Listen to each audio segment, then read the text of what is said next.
What up, YouTube? Since I now have over 100 subs, I thought I'd do a certain fun thing every week where I take 5 cards out of one of my random tins, which have a crap ton of common cards, and see how you could use them nowadays in a competitive deck. I mean, there's like a bunch of random shit, like this crap and that. Yeah, so I don't even know what I'm going to be pulling out of here. But yeah, let's do the start. So I guess this is called how to use 5 random common cards a week. So here we go.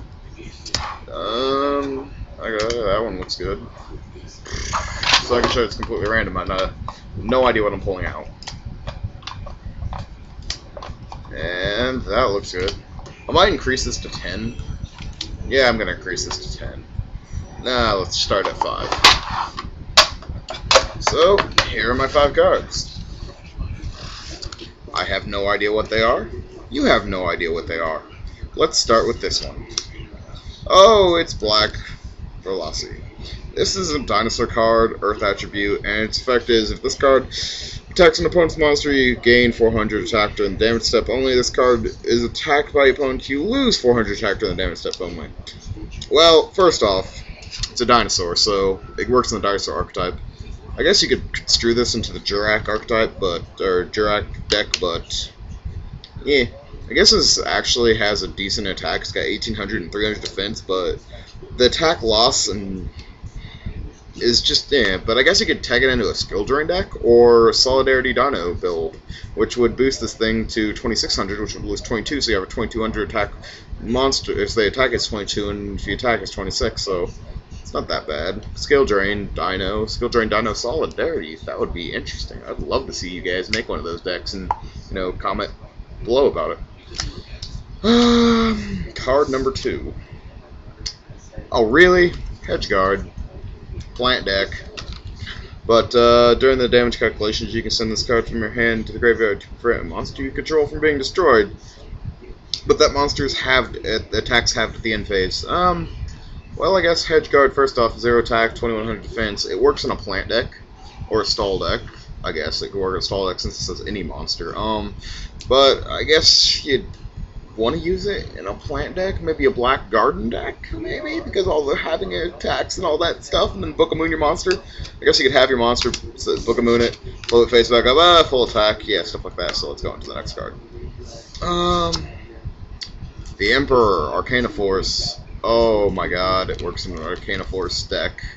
Heads, Arcana Force monsters gain 500, tails, they lose it, but this mostly works in an Arcana Force deck.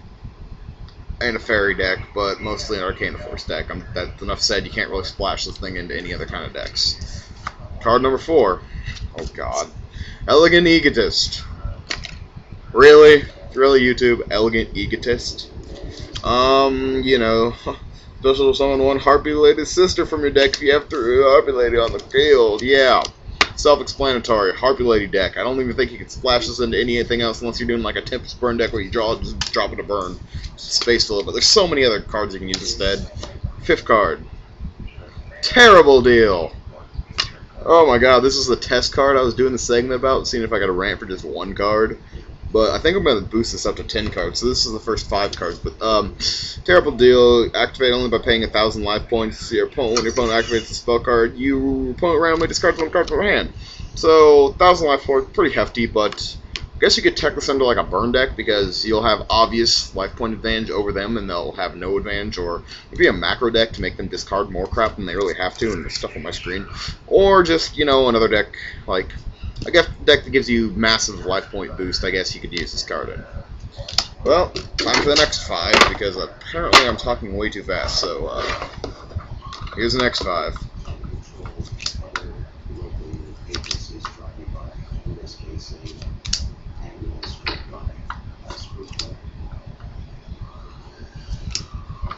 So yeah, 5 random more cards, and yeah. Gravity Crush Dragon. Continue spell to destroy something. Tribute. Obviously, you'd want to use this in a Crystal Beast deck.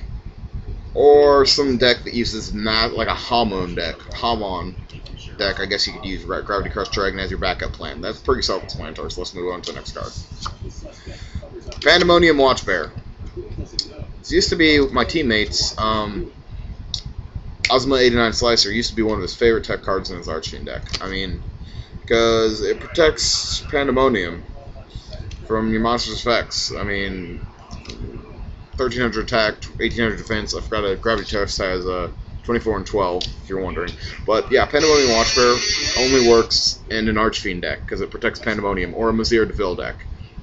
And it's dark, so it's allurable. So is Gravity Crush Dragon, I forgot about that. But I guess a draw power card. Or something.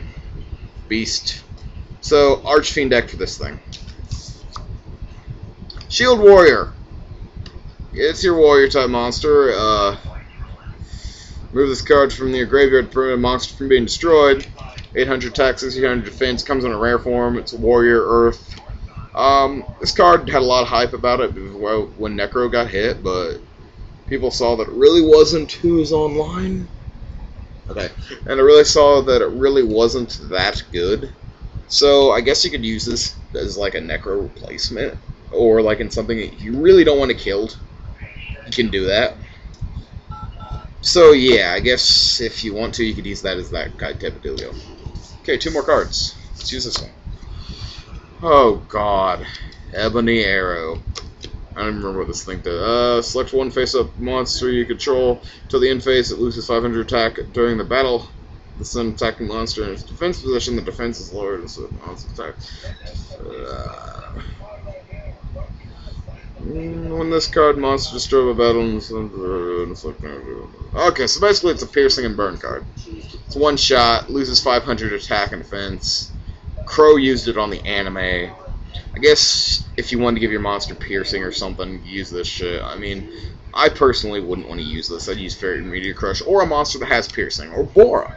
Bora's a lot better, but I guess the only thing it's got going for it's got pretty cool artwork. I mean, I want that bird helmet head ninja mask thing. That'd be pretty pimp to walk around. You know, go to regionals, go bam, bird helmet. Okay, last card for this. Goblin of Greed. And if you guys don't know what it is, 1000 defense, 800 defense. As long as this card remains up placed on the field, neither player can activate the effects of cards by discarding them. So, Grace of Charity, Charge of the Whole, no, not Charge, but Dark World crap, Lightning Vortex, stuff like that will not work with him on the field. So I guess if you really wanted to, you could tech him into, he's also a Fiend.